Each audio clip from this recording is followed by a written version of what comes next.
So now that we've got all these layers separated, you see how important that clipping mask is.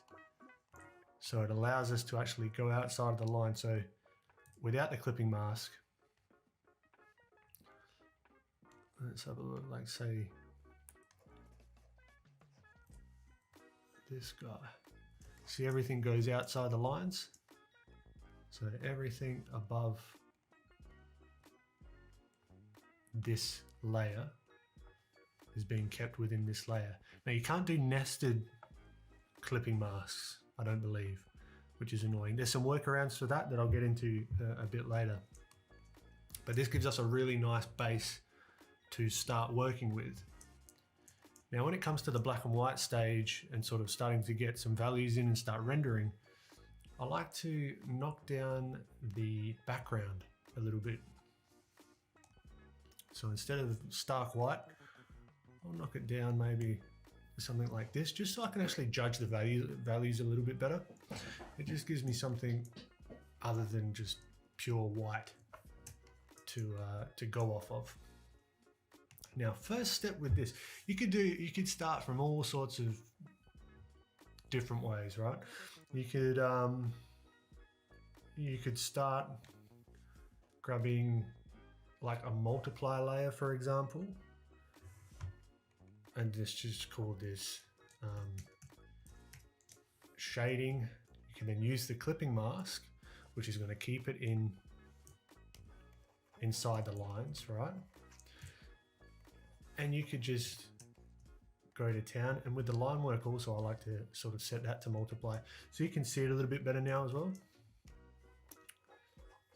And you'll see multiply, the layer mode, actually allows you to add a darker value over the top of existing layers that may have values and sort of shift them in a relative way. So it's not just going all the way over the top of it with like a flat gray color. You could almost like make it look like half of it is in shadow. Right, so it sort of gives you that kind of cool effect. And that comes in very handy later on. So as I was saying, you could start shading, so adding in some values. Now, before I start doing this, I want to think about my light source. So for this one, the light source, I ended up having it sort of the key light coming down this way. All right, I wanted to have a little bit of specular reflections, like here on the eyelid, a little bit on the nose, maybe on the lips, and a little bit on the cheek, like something that gives the face a little bit of shine, similar to the reference. So that was my key thing that I was thinking about. The light is coming from this way, facing down here. Now, thinking in 3D, this gives us a lot of advantages, because we can then say, all right, if our light source is going to be here and it's going to be shooting down this way, then I could start thinking about what's going to be facing the light and what's going to be not facing the light, essentially. So we can start to think, so let me just explain this like with a sphere. So this is where understanding planes comes in handy as well. So let's say that this sphere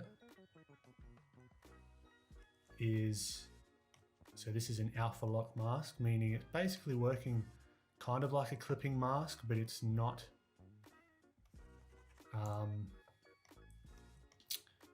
you don't have to create a new layer over the top. It's like a more destructive way of working. So if I'm imagining that there's a light source here, right, coming down and hitting this sphere, then I'm going to come in and say, okay, at what point is the light no longer going to hit this sphere? All right, so that's called the terminator. Now with all light, if this was in a vacuum, this would be pitch black, where the terminator is.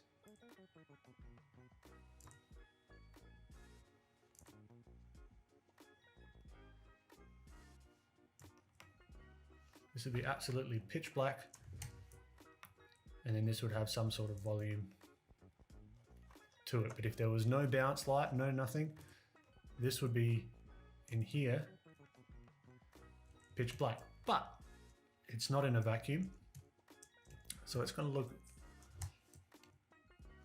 a little bit less intense. And this is what I'm thinking about to begin with. Okay, so I might even just go around and try and find the terminator of everything, because then you can come back through, and let's say we want to use an airbrush, so we don't have to use any particular airbrush. Might just use a soft round, and depending on how we want to render this, say if this was a sphere that we were trying to render, then we can come in and soften this edge. All right, and now we are starting to turn the volume.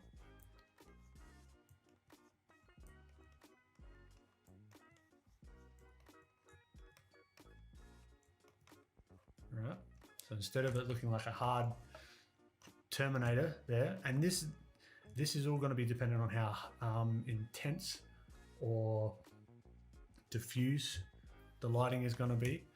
At the moment, there's no specular highlights or anything up here. So specular highlights being the really nice looking shiny stuff that you often see on like the eyes or any shiny material really. At the very beginning, all I'm thinking about is if the material that I'm painting, regardless of the material type, is matte. So this very diffuse sort of material. It's actually called Lambertian reflection, something to look up. So if I can get this looking good, this gives me a really, really solid foundation for everything else, right? Then I can come over the top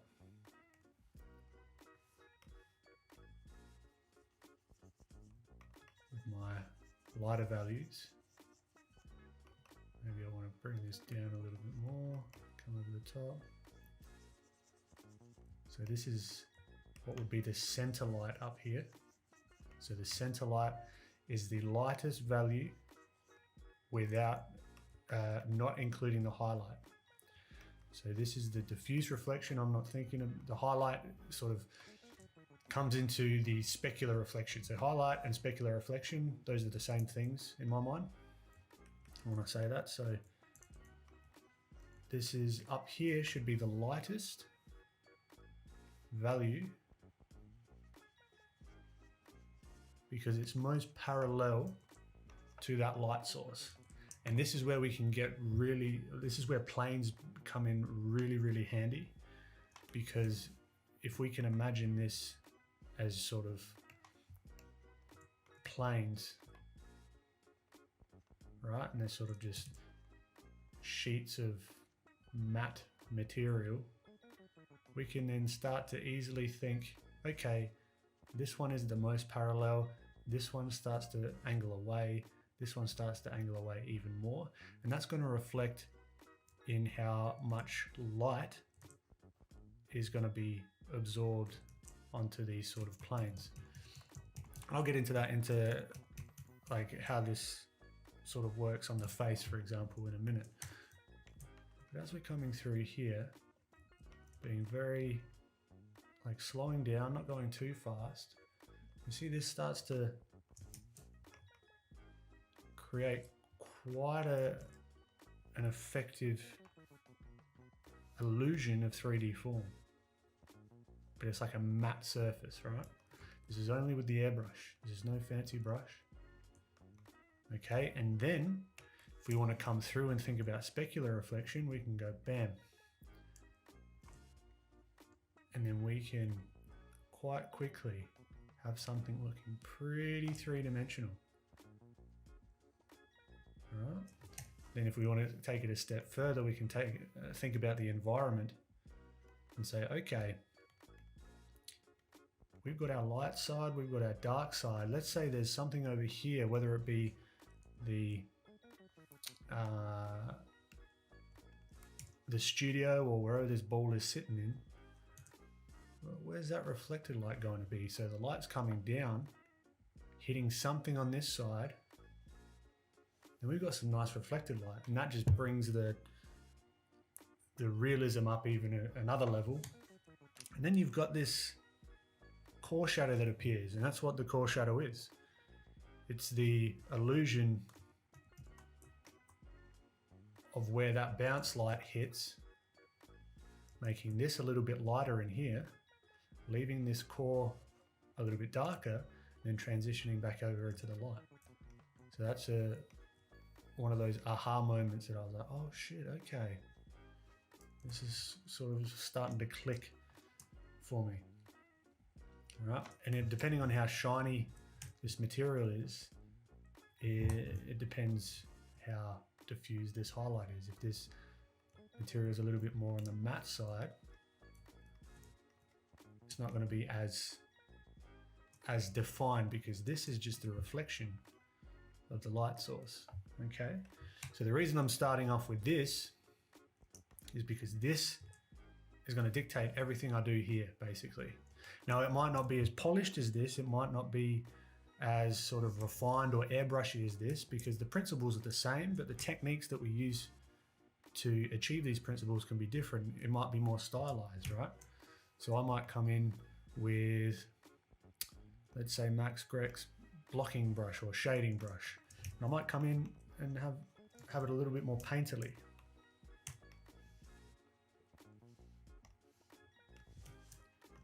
Come in.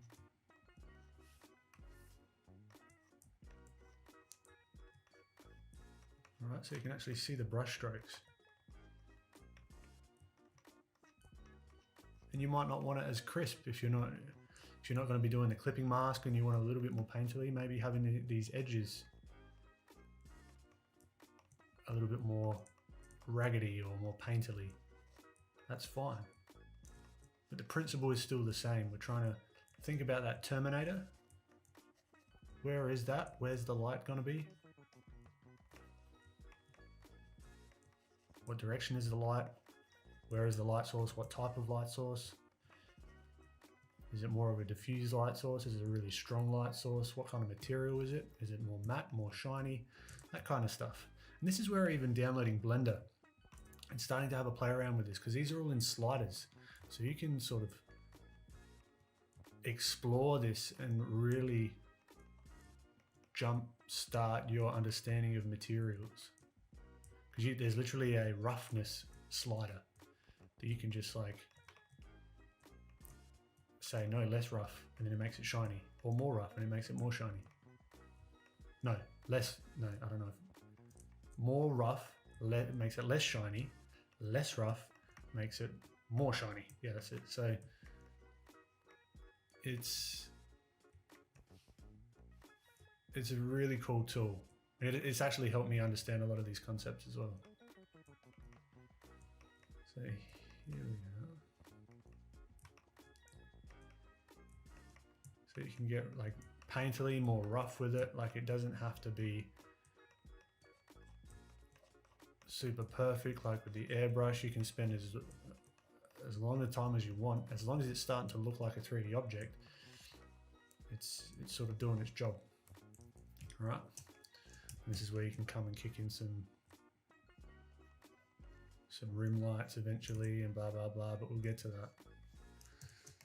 All right, so this is what we're thinking about. So with that said, we can come in and say, okay, we've got our skin layer here. So all of the skin tones of the hands, the face, everything. So I'm going to come in, and as I said, there's a couple of ways you can do this. You can do like a shading layer over the top of everything, set it as a multiply, and then start blocking in where would the shadows be. So of these planes, what's not going to be hit by the light? We're not worrying about reflected light or anything like that at the moment, even cast shadows. Don't even worry about that.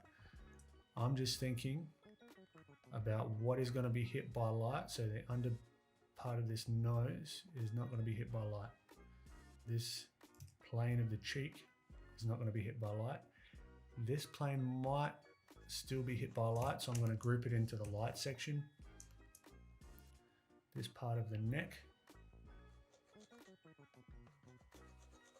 won't be, and you can just go through with this multiply layer.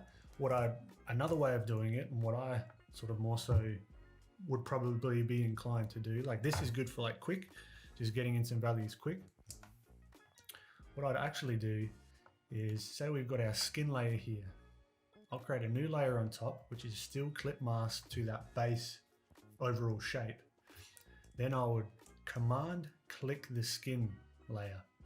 Now what this does is this gives us a selection of whatever's in this layer that we've clicked, which was the skin layer.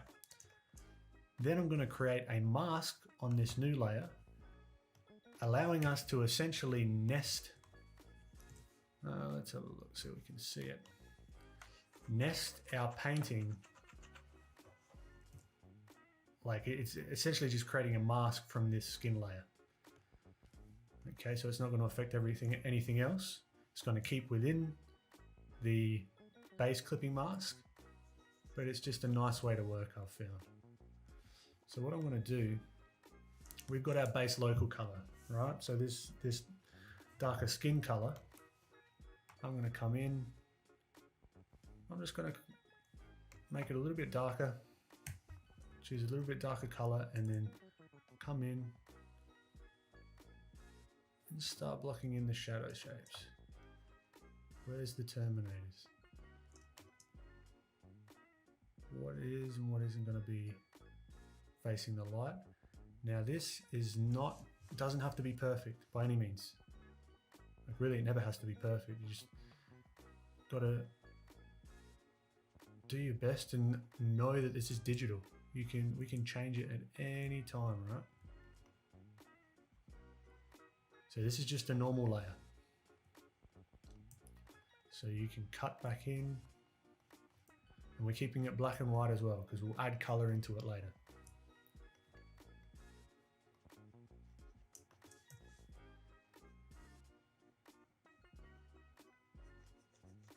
We're not worrying about the sort of transitions yet, okay, or the edges, what they're called. I'm just worried about where is the light hitting and where is it not, and just putting a hard line there. And I'll do that for each material. I might not do it for each material in sequence for every illustration that I do.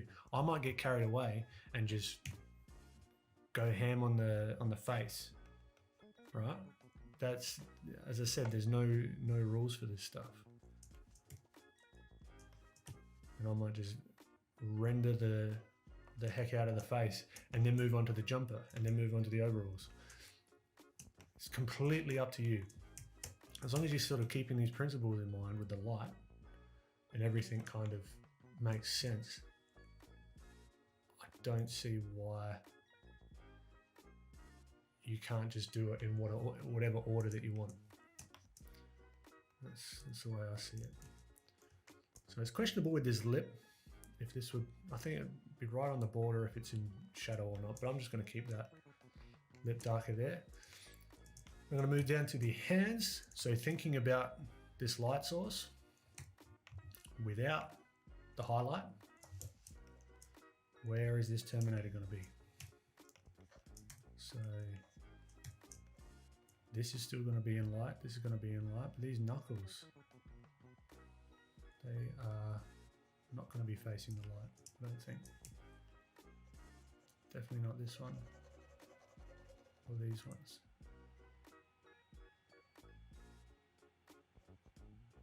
And separating all this into different layers is time consuming, and it can be kind of a pain to sort of begin with, but it helps out a ton later on down the track. Having all these separated helps us out a lot.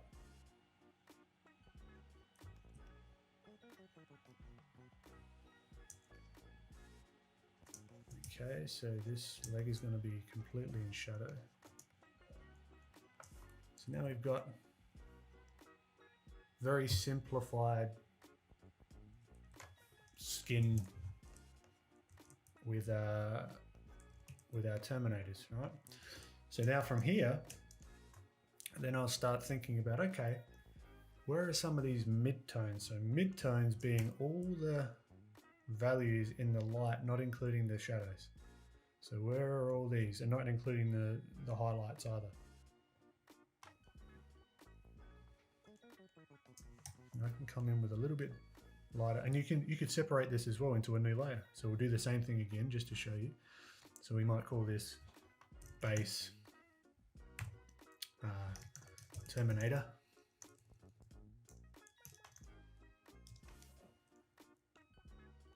Go up again, copy that mask, and we'll call this mid-tones. Now almost never do this, name the layers that much. I'd almost do it just on one layer really, but just to show you that you can do this. So I'll say, okay, where is the light going to hit? So at this point,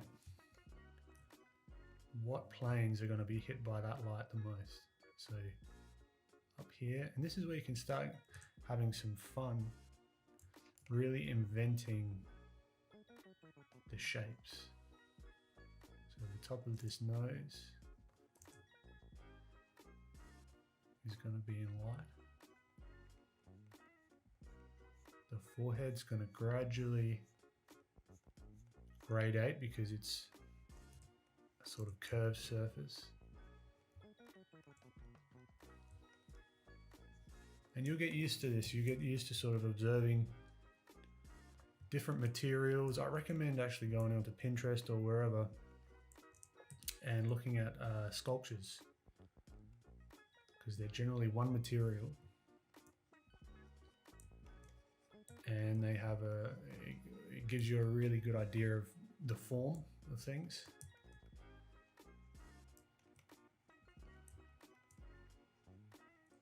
So what I'm doing here is just color picking as well, color picking the values.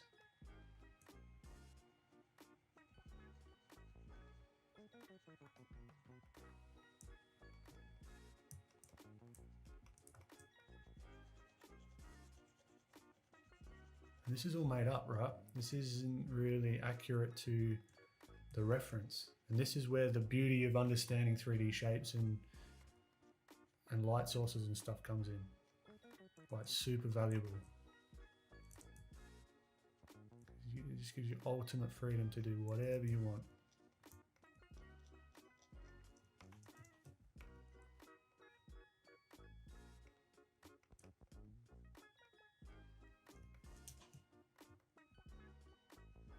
Now with this first black and white pass, I'm not going to try and go full value.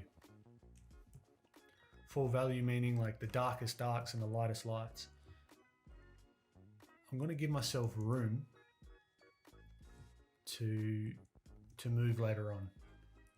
So room to add, once we load the colors over the top, if I start with too much contrast, it tends to be a little bit more difficult to adjust that later on. So if I'm being a little bit less contrasty with my values here, it gives me some room to move later on.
Alright, so we'll do the same thing for the hands.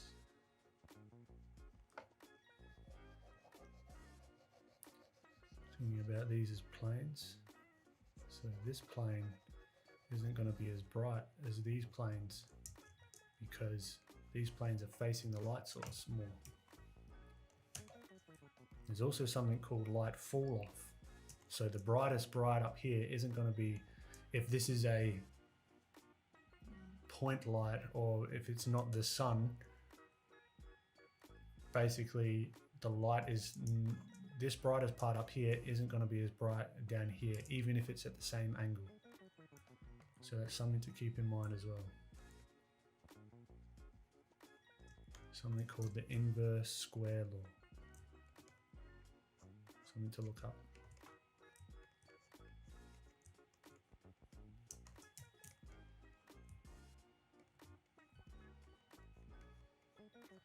And see how this is nice because we've masked all this out. We can just know that our lines are going to be in, or all our colors are going to be within the lines. Just one thing that we don't have to worry about.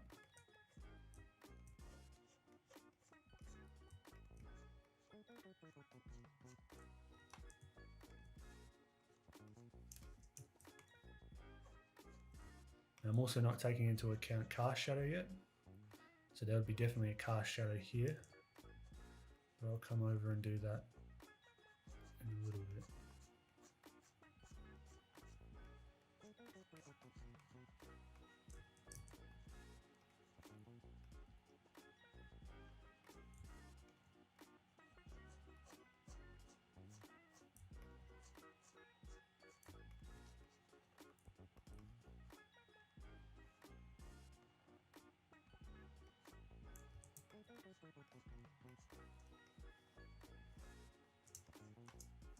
Okay,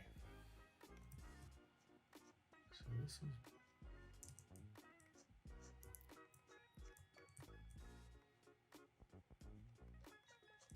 probably going to be more curved here.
Okay,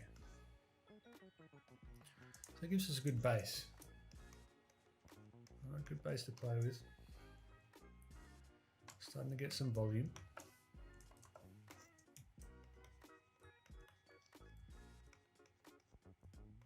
And say if we wanted to contrast this up a little bit,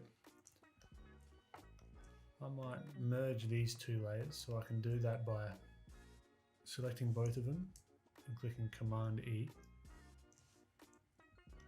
And now we've got all those lights and shadows in the one place. So see where we started from, where we're at.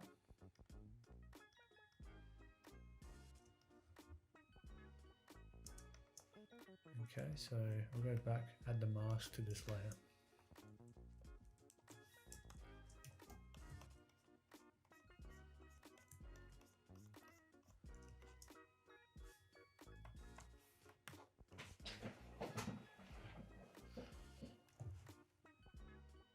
And this is where we can do whatever we want now.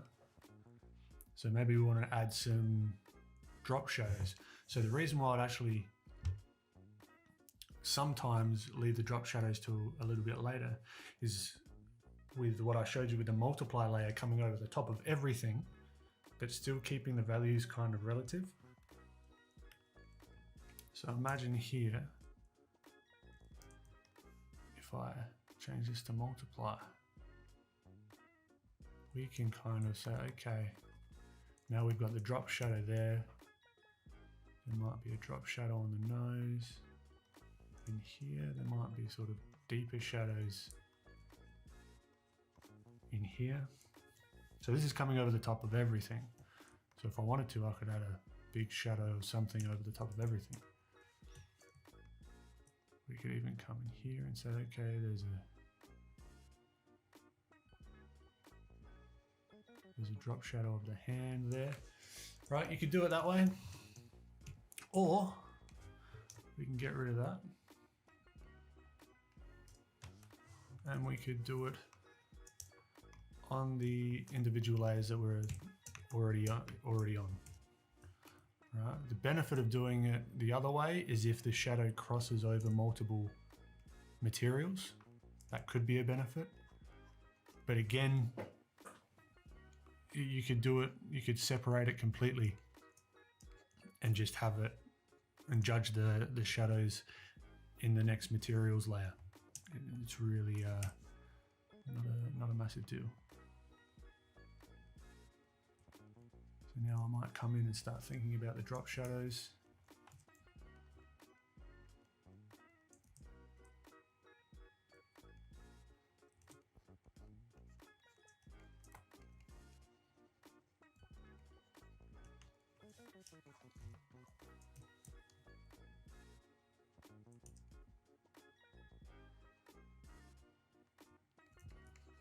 Just guesstimating them.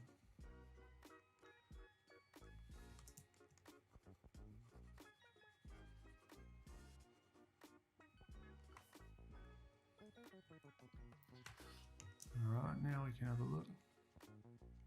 See how stuff's starting to come together? Slowly. Slowly, slowly.